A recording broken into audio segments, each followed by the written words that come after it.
So, Mike, Sunday Gospel.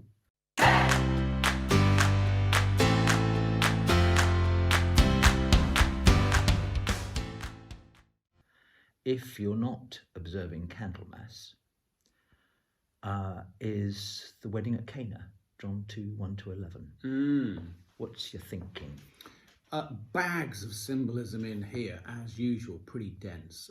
It starts by saying Jesus' mother had been invited to the wedding, doesn't it? Mm-hmm. And Jesus and his disciples had also been invited. So clearly the main guest was his mother. And there's a little interesting conversation between him and his mother, isn't there? You know, his mother says to him, you know what, they've run out of wine.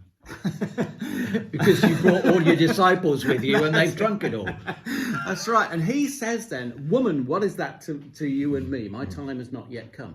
And there's been a bit of ink spilt about, you know, was he telling her off here? Or was he just being straightforward?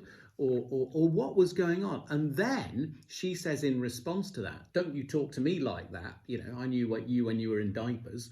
What she says is to the servants, do whatever he tells you. Yeah. So my understanding of this is he's not in any way being rude to his mother here. He's just being clear about his time has not yet come, and by his time, I think that means his passion and his death and his resurrection. But what Mary does in the midst of this is she's not named. She's not named. Is she confesses his sovereignty. And she, in response, you know, whether or not he says these things to me and tells me effectively, I may not be right here.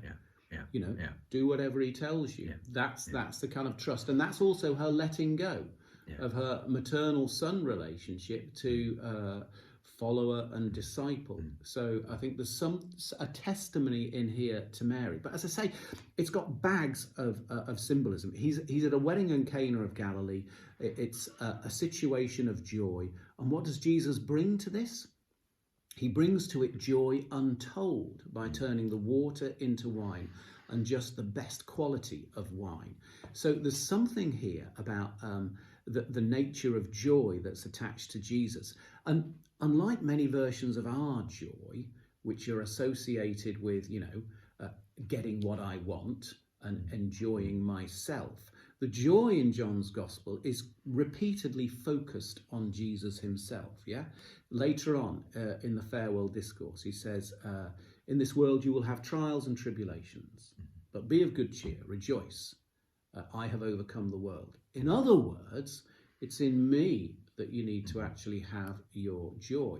And of course, we see that again in Luke's ascension, don't we? That when they see Jesus taken up into heaven, the disciples return to Jerusalem with great joy.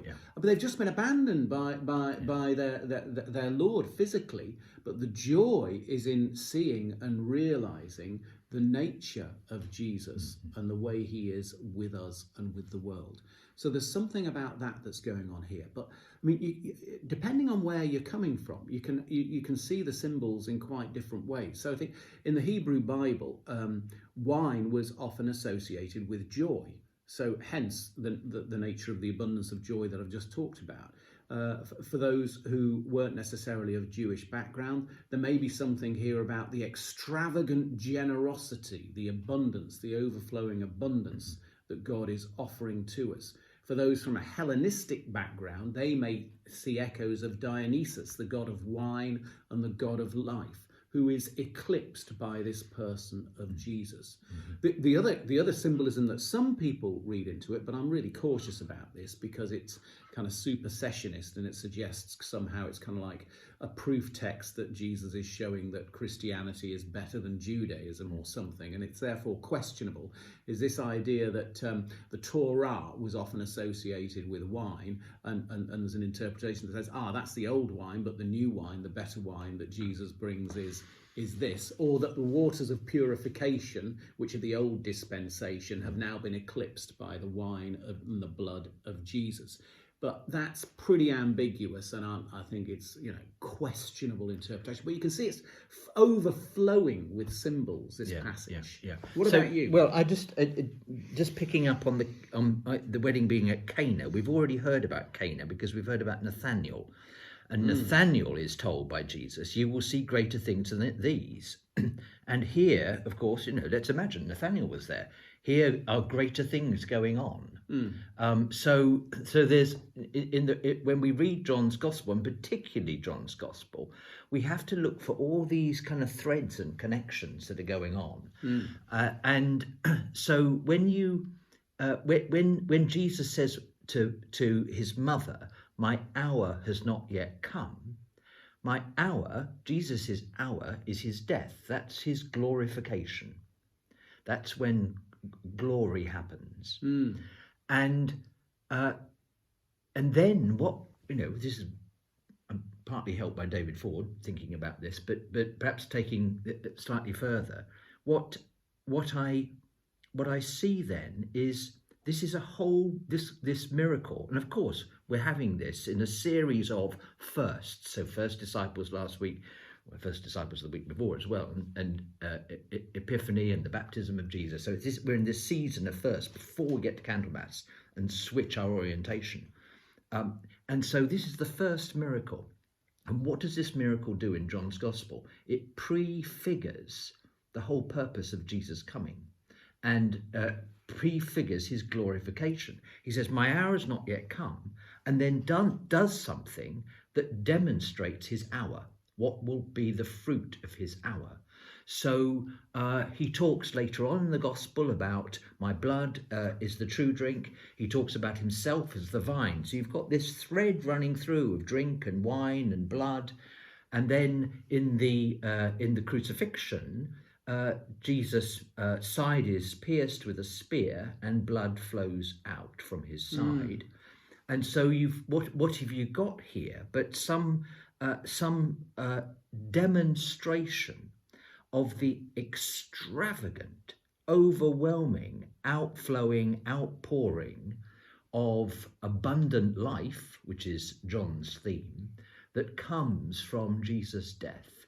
And here it is being sort of modelled, manifest, anticipated in the water into wine. Yeah, it's really helpful because the last sentence is the first of Jesus' signs happened at Cana of Galilee, and Jesus revealed his glory, and the disciples believed in him. And as you say, that glory is focused primarily in John on his death. So how is the glory to do with the wedding at Cana in Galilee? Well, in the allusions that you've pointed to, and of course, one of the things that Jesus is showing his glory is as Lord of creation here, because he's able to turn the water into wine, such that this will come to the denouement, in that even death becomes not the victory of nihilism over creation, but the means of return to the Father, and is transmuted in and with Jesus into something very different from what we think it is. And I'm struck that, as you pointed out, Jesus resists at first. What am I to do? My hour has not yet come. The other time he resists doing something which you think is obvious to do is the raising of Lazarus, which is another anticipation. But that's an anticipation not of the death, but of the resurrection. And this kind of just hold on a minute. Let's think about this. What's going to happen? What does this mean? We're given a moment to ask that question. Just my last comment.